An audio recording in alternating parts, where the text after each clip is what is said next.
Hello friends, welcome to my channel, and in this video tutorial we will talk about puerperium. So puerperium, actually in this topic we will basically study the definition. We will study what are the changes that occurs during the puerperium. We will also discuss the clinical aspects, that is the puerperial pyrexia, puerperial sepsis, its diagnosis, its management, and we will also discuss about the management of the normal puerperium. So there are so many topics. Let's start one by one. So अब what is puerperium? So puerperium भनेको के हो? So puerperium भनेको it is basically it is a period. It is a period following the childbirth, हैन? Childbirth भइसकेपछिको जुन period हुन्छ, हैन, up to 6 week. So के बुझ्नुस् कि चाइल्डबर्थ भइसकेको पछि जुन 6 week सम्मको जुन पिरियड हुन्छ, जुन पिरियडमा during which the body tissues specially the reproductive organs, हैन, जुनमा के हुन्छ त बडी फिमेलको जुन बडी हुन्छ त्यो बडीमा भएको टिस्युहरू स्पेसली द रिप्रोडक्टिभ अर्ग्यान्सहरू पछि फेरि प्रेग्नेन्सी अवस्थामा यु नो द्याट कि प्रेग्नेन्सी अवस्थामा सर्टेन काइन्ड अफ चेन्जेसहरू रिप्रोडक्टिभ अर्ग्यान्सहरूमा बडीहरूमा आएको हुन्छ। त्यो चेन्जेसहरू पछि फेरि प्री प्रेग्नेन्सी स्टेटमै जानको लागि जुन टाइम हुन्छ त्यो टाइमलाई हामी के भन्छौँ त पुर्पेरियम भन्छौँ, हैन। र हामीलाई के थाहा छ कि प्रेग्नेन्सी अवस्थामा सबै रिप्रोडक्टिभ अर्गनमा केही किसिमको चेन्जेस आएको हुन्छ, हैन। बडीको डिफ्रेन्ट टिस्युहरूमा डिफ्रेन्ट काइन्ड्स अफ चेन्जेस आएको हुन्छ, एनाटोमिकल चेन्जेस हुन्छ, फिजियोलोजिकल चेन्जेसहरू हुन्छ, हैन। तपाईलाई ब्लड सर्कुलेसनहरूमा पनि चेन्जेस आएको हुन्छ, ब्लडमा, हैन, ब्लड भेसल्सको टोनहरूमा चेन्जेस आएको हुन्छ। अर्को चाहिँ अब जेनेटल्सहरूमा चेन्जेस आएको हुन्छ, रिप्रोडक्टिभ अर्गनहरूमा चेन्जेस आएको हुन्छ, बडीको मेटाबोलिक स्टेटमा चेन्जेस आएको हुन्छ, बडीमा हुने केमिकल रिएक्सनहरूमा चेन्जेस आएको हुन्छ। अब मदरको इमोसनल स्ट्याटस पनि चेन्ज भएको हुनसक्छ। सो यो जति पनि चेन्जहरू छ यो सबै चेन्ज चाइल्ड बर्थ भएपछि फेरि त जुन पहिला नर्मल प्रेग्नेन्सी हुनुभन्दा पहिला जुन स्टेट थियो त्यो स्टेटमा त जानु पर्यो, प्री प्रेग्नेन्सी स्टेटमा। त्यो जानको लागि जति टाइम लाग्छ द्याट टाइम इज पुर्पेरियम। सो पुर्पेरियम भनेको एउटा टाइम हो। के हो त? एउटा टाइम हो, हैन। त्यही लेखेको छ कि puerperium is actually a period जुन कि चाइल्ड बर्थ पछि हुन्छ, and this period is up to 6 week। This period is up to 6 week। मैले यहाँ 6 week लेखेको छैन, तर तपाईँ के मानुस् 6 week छ, हैन। जुनमा के हुन्छ त मेनली गरेर बडी टिस्यु र स्पेसली रिप्रोडक्टिभ अर्ग्यान्सहरू, हैन, आफ्नो नर्मल पहिला जुन प्री प्रेग्नेन्सी स्टेटमा थियो, प्रेग्नेन्ट हुनुभन्दा पहिलाको स्टेटमा थियो, त्यही स्टेटमा फेरि जान्छ, हैन। जुन कि हरेक अर्ग्यान्सहरू एनाटोमिकल हिसाबले पनि त्यहाँ रिकभर हुन्छ र फिजियोलोजिकल हिसाबले पनि रिकभर हुन्छ, हैन। एनाटोमिकल हिसाबले जस्तो यदि कुनै अर्ग्यानमा साइज एन्ड सेप इन्क्रिज भएको छ भने त्योहरू सबै प्री प्रेग्नेन्सी अवस्थामै भएको जस्तो डिक्रिज हुन्छ। यदि कुनै फिजियोलोजिकल चेन्जेसहरू आएको छ भने त्यो फिजियोलोजिकल चेन्जेसहरू पनि तपाईँले रिकभर हुन्छ पहिला जस्तै, हैन। र अब जे कुरा पनि जुन पनि अर्ग्यानमा त्यहाँ ब्लड भेसल हुन्छ, सो ब्लड भेसलमा केही चेन्जेस आएको छ भने द्याट विल रिकभर। अब त्यहाँ कुनै जेनेटो युरिनरी अर्ग्यान्सहरूको रिकभरी हुन्छ, हैन। त्यहाँ भएको सेल्सहरूमा जुन मेटाबोलिजम हुन्छ त्यसको recovery.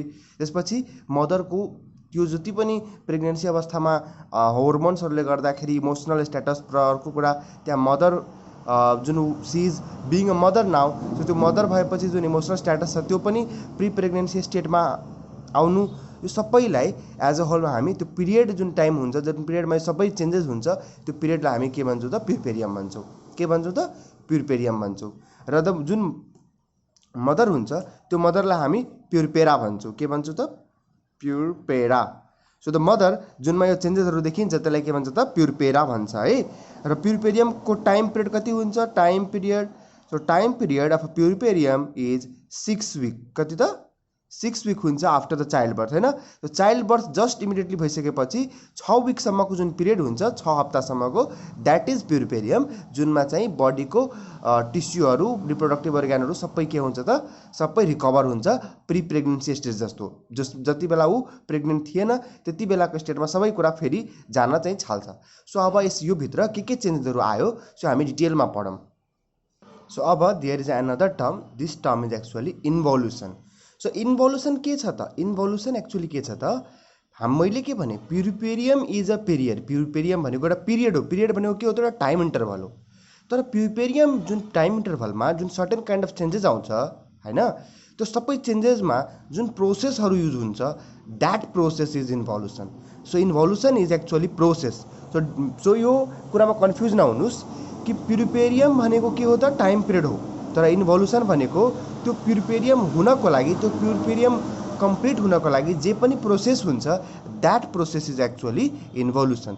So puerperium is a time period, तर involution is a process. Involution भनेको एउटा प्रोसेस हो हैन। So involution is a process where the reproductive organs return to their pre pregnancy state हैन। रिप्रोडक्टिभ अर्गन्सहरू यो प्रोसेसमा के हुन्छ त आफ्नो प्री प्रेग्नेन्सी स्टेटमा आउँछ। प्री प्रेग्नेन्सी भनेको प्रेग्नेन्ट हुनुभन्दा पहिलाको स्टेटमा आउँछ हैन।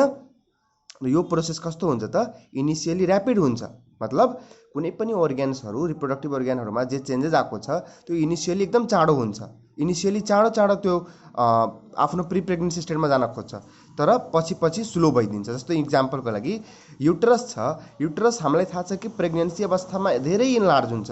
युटरसको फन्डल हाइट त अलमोस्ट एब्डोमिनल क्याभिटीसम्मलाई पुरै टच गर्न थाल्छ, एब्डोमिनल क्याभिटीलाई बाट यता चेस्ट थोरेसिक क्याभिटीतिर जान थाल्छ हैन। तर पछि प्रेग्नेन्सी हट्ने बित्तिकै प्लासेन्टाहरू एक्सपेल हुने बित्तिकै बेबीको बर्थ हुने बित्तिकै त्यो युटेरस के हुन थाल्छ आफ्नो डिसेन्ड डाउन हुन थाल्छ र पेल्भिसतिर जान थाल्छ। सो त्यो प्रोसेस भयो एउटा, that process is actually involution. So हामी पछि के भन्छौँ involution of uterus, involution of cervix, involution of vagina हैन। सो इन्भोल्युसन भनेको त्यो सिम्पली एउटा प्रोसेस हो, त्यो प्रोसेसबाट हैन त्यो आफ्नो प्री प्रेग्नेन्सी स्टेटमा जान्छ। सो यो इन्भोल्युसन हुने जुन प्रोसेस हुन्छ सो इनिसियली ऱ्यापिड हुन्छ तर पछि स्लो हुन्छ है। अब के भन्छ त प्युरिपेरियमको मैले भनेकै थिएँ कि एक्सटेन्ड कति बेलासम्म प्युरिपेरियमको पिरियड छ त it extends from the expulsion of placenta to 6 weeks। So placenta expel भइसकेपछि 6 हप्तासम्मको जुन पिरियड हुन्छ त्यसलाई हामी के भन्छौँ त त्यसलाई हामी भन्छौँ प्युरिपेरियम। र प्युरिपेरियम हुन जुन प्रोसेस हुन्छ द्याट इज कल्ड इन्भोल्युसन। ठिक छ। नाउ हामीलाई के थाहा छ कि प्युरिपेरियम पनि प्रेग्नेन्सी रिलेटेडै स्टेज भयो, किनभने सबै कुरा त प्रेग्नेन्सी नै रिकभर हुने स्टेज हो। त्यही भएर कतिले यसलाई त 4th ट्राइमेस्टर अफ प्रेग्नेन्सी पनि भन्छ। So this is a entrance question कि which of the following is a 4th trimester of pregnancy. So you should get mark in the puerperium हैन। So puerperium has a 3 stages, immediate stage, early stage and remote stage. So immediate stage भनेको डेलिभरीको first 24 hour is immediate stage. त्यसै गरी early stage भनेको 24 our पछि 7 दिनसम्मको जुन postpartum stage छ that is early stage, र 7 दिन पछि 6 हप्तासम्मको जुन स्टेज हुन्छ पिरियड हुन्छ that is called remote stage चाहे लेट स्टेज। सो बेसिकली कतिवटा स्टेज भयो 3टा, इमिडिएट, अर्ली र remote. So now in 3 stages, so first stage was immediate stage. So immediate stage means it is a time of rapid change. So यो स्टेजमा के भएर हुन्छ त एकदमै ऱ्यापिडली चेन्ज भएर हुन्छ, र यो स्टेजमा रिकभरी भन्दा पनि यो स्टेजमा क्राइसिस हुने प्रब्लम हुन्छ। कस्तो क्राइसिस हुने? The mother can have postpartum haemorrhage, the mother can have uterine inversion, the mother can have amniotic fluid embolism, the mother can have eclampsia. So यो स्टेज भनेको सबभन्दा पहिला पोटेन्सियल क्राइसिस स्टेज ल्याउने एउटा immediate crisis stage ल्याउने एउटा stage हो। So यो स्टेजमा रिकभरी भन्दा पनि क्राइसिस हुनसक्छ, त्यही भएर यो स्टेजलाई also known as acute postpartum period. So this stage is also known as acute postpartum period, as this stage has a potential for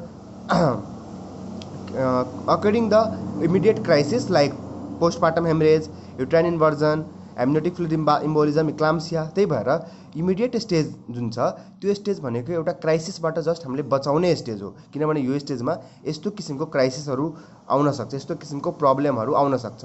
अर्को भन्छ अर्ली स्टेज, जुन स्टेजमा लाइङ इन पिरियड हुन्छ, जुन स्टेजमा के हुन्छ त मदरलाई जस्ट बेडमा बेड रेस्ट गराइन्छ। त्यो स्टेजमा पनि के भइरहेको हुन्छ त जुन जति पनि चेन्जेस आउन बाँकी छ त्यो स्टेजलाई आउनको लागि पहिला मदरको बडीले आफूलाई प्रिपेयर गरिरहेको हुन्छ। सो अर्ली स्टेजमा चाहिँ प्रिपेरेसन स्टेज टाइपको यो जति पनि मेजर चेन्ज हुन्छ त्यो आउँछ रिमोट स्टेजमा, जति पनि हामी चेन्जहरू हेर्छौँ सबै आउँछ रिमोट स्टेजमा। सो रिमोट स्टेजमा चेन्ज आउनको लागि जति पनि प्रिपेरेसन गर्नुपर्छ त्यो प्रिपेरेसन हुन्छ यो अर्ली स्टेजमा हैन। र इमिडिएट स्टेजमा केही काइन्ड अफ प्रिपेरेसन हुँदैन, जस्ट त्यो इमिडिएट क्राइसिस हुन्छ त्यसलाई हामी प्रिभेन्ट गर्न खोज्छौँ, र यो स्टेजलाई एक्युट पोस्टपार्टम पिरियड पनि भन्छ। सो यो स्टेजेसहरू इक्जाम पोइन्ट अफ भ्यूले त्यस्तो खासै इम्पोर्टेन्ट चाहिँ छैन। So first of all we will see the changes in the uterus. So in uterus what it is said that just after the delivery भइसकेपछि जुन uterus before the delivery जुन soft हुन्थ्यो, now the uterus just after delivery uterus becomes hard globular and its consistency like cricket ball. So uterus जुन normally pregnancy अवस्थामा soft हुन्थ्यो त्यो after the delivery just after delivery uterus hard हुन थाल्छ, globular हुन थाल्छ र उसको कन्सिस्टेन्सी हुन्छ हैन त्यो क्रिकेट बल जस्तो छाम्नमा लाग्छ हामीलाई। र त्यति बेला जस्ट आफ्टर द डेलिभरी युट्रसको वेट अलमोस्ट 1000 ग्राम हुन्छ, यानि 1 kg हुन्छ। तर एक हप्ता नबितिन्जेल द युट्रस वेट डिक्रिज हुन्छ, वेट डिक्रिज भइहाल्छ 500 ग्राम र 6 हप्तापछि द युट्रस बिकम वेट जुन हुन्छ त्यो 60 ग्राम भइहाल्छ and the volume of uterus is weight decrease by and only up to 5 to 10 ml। So युट्रसको जुन भोल्युम हुन्छ त्यो 5 देखि 10 ml मात्रै हुन्छ र वेट हुन्छ जुन 60 ग्राम हुन्छ। सो युट्रस एक्चुअली यति धेरै युट्रसमा के भयो त ऱ्यापिड चेन्जेस आयो 6 विकसम्ममा कि जुन युट्रस 1000 ग्रामको थियो त्यो 60 ग्रामको भइसक्यो र जसको भोल्युम धेरै लार्ज थियो, जसले एउटा फिटस हटाउन सक्थ्यो त्यसले जस्ट अब 5 देखि 10 ml को मात्रै भोल्युम हटाउन सक्छ। So such a huge change is occurring in the uterus हैन। जुन युट्रस पहिला सफ्ट थियो now the uterus become hard firm globular and its consistency like the cricket ball. Now अब युटेरसमा जुन चेन्जेसहरू हुन्छ त्यो हामीले हेर्यौँ, तर युट्रसको पनि जुन लोवर सेगमेन्ट छ हैन, लोवर सेगमेन्ट भनेको के हो त जुन युट्रसको जुन सर्भिक्स हुन्छ, सर्भिक्सको जुन इन्टरनल ओएस हुन्छ, सो इन्टरनल ओएसको अराउन्ड 3 to 5 सेन्टिमिटरसम्मको जुन स्ट्रक्चर हुन्छ हैन, 3 सेन्टिमिटरसम्मको, that is actually the lower uterine segment. So internal OS भन्दा 3 cm सम्मको जुन लेन्थ हुन्छ त्यतिसम्मको जुन युट्रस हुन्छ that is lower uterine segment. र लोअर युट्राइन सेगमेन्ट पनि युट्रस जस्तै प्रेग्नेन्सी अवस्थामा थिक भइसकेको हुन्छ हैन, इमुभेबल भएको हुन्छ, त्यसलाई हामी मुभ गर्न सक्दैनौँ, एकदम थिक भएको हुन्छ हैन। र त्यति बेला प्रेग्नेन्सी अवस्थाले गर्दा त्यो अलिक डाइलेटेड भएको हुन्छ, के भएको हुन्छ, अलिक डाइलेट भएको हुन्छ। Now in the puerperium the lower uterine segment after delivery becomes thin, जुन थिक भएको थियो that will become thin, that will become flabby भइहाल्छ हैन। र अर्को कोल्याप्स हुन थाल्छ, त्यो के हुन थाल्छ, जुन डाइलेटेड थियो त्यो पुरै कन्स्ट्रिक्ट हुन थाल्छ र यसको पुरा नर्मल सेप एचिभ हुन्छ बाई 6 विक। सो पुरै 100% नर्मल सेप एचिभ हुन 6 हप्ता लाग्छ, तर डेलिभरी हुने बित्तिकै त्यो थिनिङ हुन जुन थिक थियो lower uterine segment that will become thin हैन। जुन युजुअली लोअर युट्राइन सेगमेन्टमा इस्थमसहरू पर्छ, के पर्छ त इस्थमसहरू पर्छ। इस्थमस भनेको सर्भिक्स र बडी अफ युट्रसको बिचको जङ्सन हो इस्थमस, या यो ठाउँ हो इस्थमस अलमोस्ट हैन, इस्थमसहरू पर्छ। सो यो इस्थमसहरू थिन हुन थाल्छ, फ्ल्याबी हुन थाल्छ। फ्ल्याबी भनेको त्यसलाई हामी सेक गर्न मुभ गर्न सक्छौँ।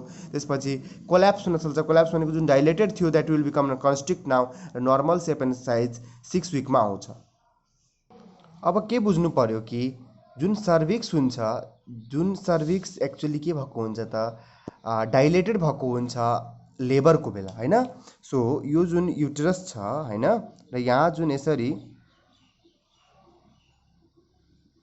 so this is a cervix, and this is the internal OS and this is the external OS.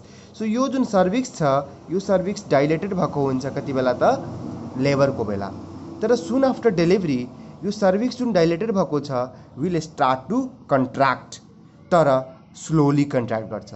जुन डाइलेटेड भएको सर्भिक्स छ त्यो के गर्छ, कन्ट्र्याक्ट गर्छ, यसरी कन्ट्र्याक्ट गर्छ।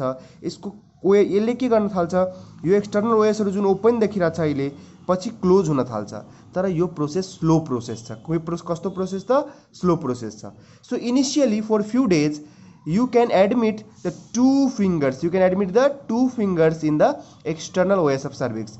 सुरुको केही दिनसम्म हामी के गर्न सक्छौँ त एक्सटर्नल OS of cervix मा, cervix को external OS मा हामीले 2 finger एडमिट गर्न सक्छौँ, we can admit 2 fingers, but by the first week, पहिलो week को end सम्म, by in the first week it closes, यो के हुन थाल्छ, यो क्लोज हुन थाल्छ। Now only the tip of 1 finger can only be admitted, त्यसपछि के हुन थाल्छ, यो क्लोज हुन थाल्छ र एउटा फिंगरको टिप मात्रै एडमिट हुन आवश्यक छ। अब दुईटा फिंगरलाई हामीले एडमिट गर्न सक्दैनौँ, इन्टर गर्न सक्दैनौँ त्यसमा हैन।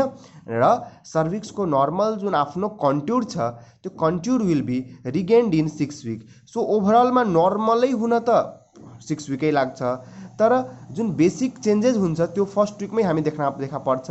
जुन एक्सटर्नल ओएस सुरुमा धेरै डाइलेटेड थियो, 2टा फिङ्गर जान सक्थ्यो, अब एउटा 1 हप्तापछि only tip of 1 finger can only be admitted, not a finger can be admitted, हैन। सो यो कुरा बुझ्न जरुरी छ।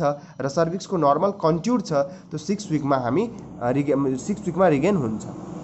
So in vagina the vaginal rugae and the vaginal tone. So in vagina basically we talk about the two things, that is vaginal rugae and vaginal tone. So what is vaginal rugae? So vaginal rugae are actually, let's suppose this is uterus, this is the cervix and this is the vagina. So vagina ma हेर त यो भित्र vaginal mucosal folds हरु छ, के छ त vaginal mucosal folds हरु छ। These vaginal mucosal folds are also called vaginal rugae, and this vaginal rugae are basically mucosal fold। के हो त खासमा mucosal को फोल्डहरु हो। जुन vaginal rugae हरु छ त्यो के हुन्छ त पार्शियली रिएपियर हुन्छ by 3rd week. So 3rd विकसम्म vaginal rugae पार्शियली रिएपियर हुन्छ र भजाइनाको जुन टोन छ त्यो पनि 3rd विकसम्म पार्शियली रिएपियर हुन्छ। तर 6 विकसम्म अझै राम्रो धेरै प्रतिशत रिएपियर र धेरै % टोन पनि एचिभ हुन्छ। तर 100% भेजाइनाको जुन रुगेहरु छ, चाहे भेजाइनाको टोन छ, त्यो 100% कहिले पनि आउँदैन, never comes to the virgin state, हैन। सो 100% छ त्यो त कहिले जिन्दगीमा आउँदैन, त्यो त वर्जिन स्टेटमा अब आउने कहिले कुरै भएन। तर पार्टली आउँछ 3rd विक टु 6 विकको इन्टरभलमा। अब चाहिँ हामी कुरा गर्छौं चेन्जेस इन भल्भाको। So what is vulva? So vulva is actually female external जुन जेनेटेलिया छ, दैट इज भल्भा। सो जुन यसमा के पर्छ त भेजिनल ओरिफिस पर्छ, यसमा क्लाइटोरिस पर्छ, यसमा चाहिँ लेबिया माइनोरा पर्छ, लेबिया मेजोरा पर्छ र अलमोस्ट त्यसपछि सुप्राप्युबिक हियर्सहरु भयो। यो सबैलाई एज अ होलमा हामी के भन्छौं त भल्भा भन्छौं। के भन्छौं त भल्भा भन्छौं। सो जुन भल्भा छ त्यसमा हेर्दाखेरि द भेजिनल इन्ट्रोइटस भनेको के हो त भेजिनल ओपनिङ। त्यो जुन भेजिनल ओपनिङ छ त्यो कहिले पनि प्री प्रेग्नेन्सी स्टेटमा आउँदैन। जुन प्री प्रेग्नेन्सी स्टेट थियो त्यो स्टेटमा त कहिले पनि आउँदैन। भेजिनल भल्भाको जुन ओपनिङ छ त्यो ओपनिङ कन्स्ट्रिक्ट हुन्छ, तर त्यो ओपनिङ जुन हुन्छ that never comes to pre-pregnancy state and remains larger than the pre-pregnancy state। जहिले पनि pre-pregnancy state भन्दा त्यो इन्ट्रोइटस छ, चाहे भेजिनल ओपनिङ छ, त्यो जहिले पनि लार्ज नै हुन्छ। सो यो कुरा बुझ्न एकदम जरुरी छ। So now what is the physiology behind those all anatomical changes? So हामीले हेर्यौं कि there was the anatomical changes occurring in the cervix, occurring in the uterus, occurring in the vagina, occurring in the हैन lower uterine segment. So जति पनि हामीले यो भल्भामा जुन चेन्जहरु हेर्यौं, so जति पनि यो एनाटोमिकल बाहिर हिसाबले जुन चेन्जहरु भयो त्यो एक्चुअली चेन्ज भयो किन? What is the physiology behind that anatomical change, हैन। So what is the reason that? सबभन्दा पहिला यसको रिजनहरु मसलको बेसिसमा हुन सक्छ। अर्को कुरा ब्लड भेसलले पनि चेन्ज ल्याउन सक्छ। सो मसलमा केही किसिमको चेन्ज आएको हुन सक्छ, ब्लड भेसलमा चेन्ज आउँछ। अर्को कुरा मेटाबोलिजममा चेन्ज आउँछ, हैन। सो हामी के भयो मसलमा के हुन्छ, ब्लड भेसल्समा हामी त्यही हेर्न जान्छौं। So see in muscle. So actually के हुन्छ त जस्तो हामीलाई थाहा छ during the pregnancy, not during the puerperium, during the pregnancy the number of muscle fibers, the size of muscle fiber are increased, हैन। जुन धेरै इन्क्रिज भएको हुन्छ युटेरसमा, चाहे अरु पनि केही अर्गनहरुमा, हैन। अब के हुन्छ त बेसिकली यहाँ युटेरसको हामी कुरा गर्छौं। So during the puerperium the number of size, अब प्युरिपेरियम चाइल्ड बर्थ भइसकेपछि प्युरिपेरियमको पिरियडमा के हुन्छ त जुन नम्बर अफ साइज अफ फाइबरहरु हुन्छ त्यो एक्चुअली घट्दैन। So what actually decrease in the size of fibre. So number घट्दैन फाइबरको, तर साइजमा एकदमै ड्रास्टिक चेन्ज आउँछ। साइजमा के हुन्छ एकदमै ड्रास्टिक चेन्ज आउँछ। र जब इस्ट्रोजेन र प्रेग्नेन्सी सक्ने बित्तिकै के भएको हुन्छ त एस्ट्रोजेन र प्रोजेस्टेरोन विथड्रल्स। सो एस्ट्रोजेन र प्रोजेस्टेरोनको मात्रा घट्छ र यो जुन estrogen progesterone which is decreased just after the delivery, यसले के गर्छ त युटेरसमा यसले सर्टेन इन्जाइमको एक्टिभिटी बढाउँछ। जस्तो यसले युटेराइन कोलाजिनेज भन्ने इन्जाइम हुन्छ, युटेराइन कोलाजिनेज। यसले के गर्छ त युटेराइन कोलाजिनेज भन्ने इन्जाइमको एक्टिभिटी बढाउँछ र यो इन्जाइमको एक्टिभिटी बढाउँछ सँगसँगै अरु पनि प्रोटियोलाइटिक इन्जाइम जसले प्रोटिनहरु डिग्रेड गर्छ त्यस्तो इन्जाइमहरुको रिलिज बढाइदिन्छ। के गर्छ त सेलहरुबाट प्रोटियोलाइटिक इन्जाइमहरुको डिफरेन्ट रिलिज बढाइदिन्छ, हैन। के गर्छ त यसले युटेराइन कोलाजिनेज र अरु पनि proteolytic enzyme that is protein destructing इन्जाइमको यसले लेभल बढाइदिन्छ, जसको कारणले के गर्छ त युटेरस र युटेरसमा भएको मसलहरुमा भएको जुन प्रोटिनहरु हुन्छ त्यो प्रोटिन ब्रेकडाउन हुन्छ, पेप्टोन्सहरुमा। प्रोटिन के हुन्छ त ब्रेकडाउन हुन्छ पेप्टोन्सहरुमा र यही कारण छ कि जुन पेप्टोन्स छ त्यो पछि अल्टिमेटली कन्भर्ट हुन्छ युरिया र क्रिएटिनिनमा। त्यही कारण छ कि युरिनमा प्युर्पेरियम पिरियडमा युरिया क्रिएटिनिनको एक्सक्रिसन बढेको हुन्छ। So this is the reason that there is increase excretion of the urea and increase excretion of creatinine in the के पिरियड त इन द प्युर्पेरियल पिरियड हैन। र त्यही मैले भनेको कि यो इन्जाइमहरुको एक्टिभिटी बढ्छ, प्रोजेस्टेरोन एस्ट्रोजन सुरुमा घट्छ, यो घट्ने बित्तिकै इन्जाइमहरु प्रोटोलाइटिक इन्जाइमहरुको एक्टिभिटी बढ्छ, युरिया क्रिएटिनिनहरु धेरै बढी एक्सक्रिट हुन थाल्छ केबाट युरिनहरुबाट हैन। र के बुझ्नु पर्यो कि नम्बर घट्दैन मसलको, के घट्छ त साइज घट्छ। सो यही कारण छ कि युट्रस इन्भोल्भ भएर हुन्छ, युट्रसको आफ्नो साइजहरु घटिरा हुन्छ। यही कारण छ कि अरु पनि जे पनि मस्कुलर चेन्ज हुन्छ यसको कारण यही हो। अब ब्लड भेसलमा के चेन्ज आउँछ? सो के बुझ्नु पर्यो कि एक्चुअली जुन युट्रसहरुमा भएको, जस्तो यो युट्रस छ भने युट्रसमा भएको यो जुन आर्टरीहरु जुन छ, यो आर्टरीजहरु सबभन्दा सुरुमा के हुन्छ, just after delivery uterine contraction हुन्छ। सो युट्राइन कन्ट्राक्सनको कारणले यो आर्टरीजहरु सबभन्दा पहिला कन्स्ट्रिक्ट भइरा हुन्छ। आर्टरीजहरु के हुन्छ त कन्स्ट्रिक्ट हुन्छ। So the arteries of uterus and other पनि जहाँ पनि होस् they are constricted by the contraction of its wall हैन। युट्राइन वालको कन्ट्राक्सनले के हुन्छ, त्यो आर्टरीजहरु कन्स्ट्रिक्ट हुन्छ। र त्यहाँ अर्को कुरा के बुझ्नु पर्यो कि फिब्रिनोजेनहरुको मात्रा बढेको हुन्छ। के बढेको हुन्छ?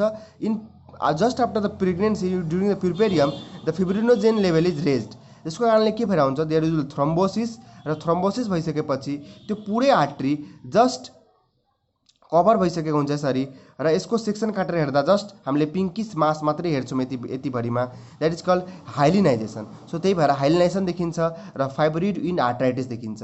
यति हुनको लागि यो जस्ट फर्स्ट विकमै यति काम भइदिन्छ।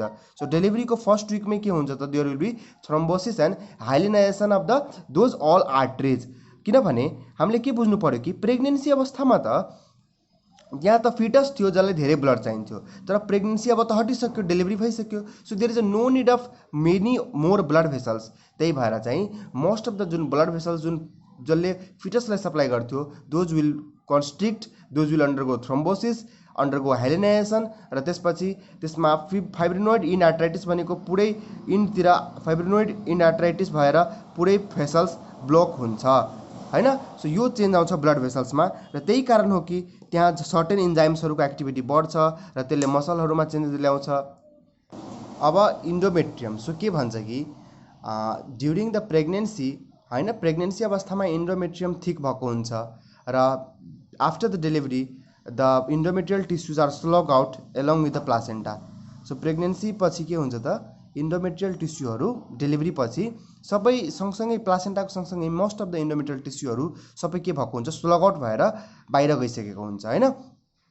ड्युरिङ द लेबर र ड्युरिङ द डेलिभरी के भएको हुन्छ त, इन्डोमेट्रियल टिस्युहरू स्लग आउट भएर त्यहाँबाट निस्किएर युट्रसको युट्राइन वालबाट निस्किएर ड्यामेज भएर सबै बाहिर गइसकेको हुन्छ।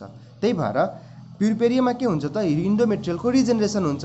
So the return of endometrial regeneration start by 10 day. So यसको रिजेनरेसन हुन 10 दिन पछि बल्ल रिजेनरेसन हुन स्टार्ट हुन्छ र इन्टायर इन्डोमेट्रियम जुन छ त्यो रिस्टोर भइदिन्छ 3 विक्समा।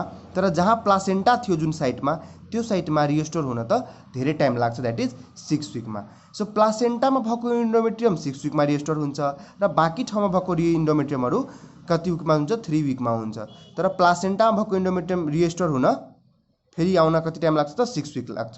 सो यही कन्सेप्ट छ कि इन्डोमेट्रियलको रिजेनरेसन कसरी हुन्छ। अर्को कुरा के छ कि pelvic floor muscle. So pelvic floor मसल्समा के चेन्ज आउँछ? सो हामीलाई के थाहा छ कि भेजनल डेलिभरीले के गर्छ त, पेल्भिक फ्लोर मसल्सहरू धेरै बढी स्ट्रेच गरिदिन्छ र त्यसको टोन घट्छ। र त्यसको टोन घट्छ। अर्को कुरा लिगामेन्ट्स जुन पेल्भिस हुन्छ त्यसको पनि टोनहरू घट्छ स्ट्रेच धेरै भएर। सो अल्टिमेटली त्यहाँ जुन पेल्भिक फ्लोर मसल्सहरू जुन विक हुन्छ त्यसले कारणले गर्दाखेरि युट्राइन प्रोल्याप्स, भेजनल प्रोल्याप्सहरू हुनसक्छ। सो उसको टोन प्रिपेरियलमा राम्रो रेस्ट लिए भने आउन सक्छ। पेल्भिक फ्लोरको एक्सर्साइजहरू गऱ्यो भने, पेल्भिक एक्सर्साइजहरू गऱ्यो भने टोन क्यान फेरि रिकभर हुनसक्छ। तर त्यो नर्मली एक्सर्साइजहरू नगऱ्यो भने टोनहरू रिकभर नहुन पनि सक्छ। सो त्यही भन्छ कि 6 विकसम्ममा के हुनसक्छ, टोन आउन पनि सक्छ। तर यदि हामीले पेल्भिक एक्सर्साइजहरू गऱ्यो भने टोन अझै छिटो आउँछ। अर्को कुरा चेन्जेस इन एब्डोमिनल वाल। हामीलाई के थाहा छ कि प्रेग्नेन्सी अवस्थामा there is a prolong distance of uterus. Uterus के हुन्छ त फिटसले गर्दा धेरै बढी डिस्टेन्ट हुन्छ र युट्रस जुन धेरै बढी डिस्टेन्ट हुन्छ होइन, हामीले हेरेको छौँ कि पिक्चर्सहरूमा कि जुन फिमेल हुन्छ होइन, फिमेल्सको यसरी एकदमै बढी युट्रसले गर्दाखेरि, युट्रसको डिस्टेन्सनले गर्दाखेरि के हुन्छ त एकदमै धेरै होइन एब्डोमिनल वाल पनि डिस्टेन्ट भएको हुन्छ। So overlying abdominal wall so distant and just after delivery त्यो के भइदिन्छ त त्यो सबै जुन डिस्टेन्डेड वाल छ त्यो पुरै सफ्ट र फ्ल्यासिड भएको हुन्छ। र यहाँ जुन अगाडिको जुन मसल्स हुन्छ rectus abdominis, so rectus abdominis muscle हुन्छ त्यो यस्तो हुन्छ कि रेक्टस एब्डोमिनिस मसलको बिचमा यसरी लिनिया हल्बा हुन्छ होइन। सो के गर्छ त रेक्टस एब्डोमिनस मसललाई पनि यसले धेरै बढी सेपरेट गरिसकेको हुन्छ डिस्टेन्सनले गर्दाखेरि, र धेरै बढी सेपरेट गरेको हुन्छ। यस्तो अवस्थालाई भन्छ डायस्टेसिस रेक्टाई। के भन्छ त डायस्टेसिस रेक्टाई। र यो सबै कुरा नर्मल स्टेटमा आउन इट रिक्वायर्स 6 विक। सो यो पनि चेन्जेस थियो ड्युरिङ द प्रेग्नेन्सी